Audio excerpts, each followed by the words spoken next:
கட்சிக்குள்ள பாதி பேர் ஆர்எஸ்எஸ், பாதி பேர் பிஜேபி. பாண்டிச்சேரியில 6ல் 5 பிஜேபி.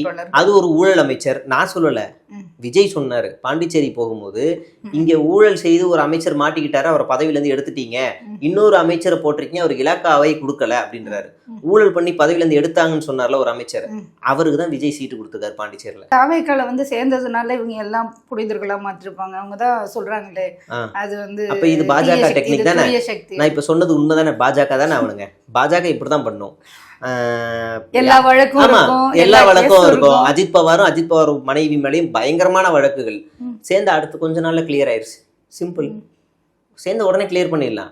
எங்கேயாவது தீய சக்திகளா இருந்தா இந்த 4 வருஷத்துல சிபிஐ இடி வழக்கு இருக்கிற அதிமுக வீடுகள்ல எத்தனை பேர் வீட்டுல வழக்கு விசாரணை ரைடு போச்சு? இல்ல இந்தியா முழுக்க பாஜகவுடைய வீடுகள்ல எத்தனை பேர் வீட்டுல இடி ரைடு போச்சு? நாயனார் நாகேந்திரன் வீட்டுக்குள்ள ஏன் இப்போ வரைக்கும் ரைடு போகல? 4 கோடி மாட்டுச்சுல்ல.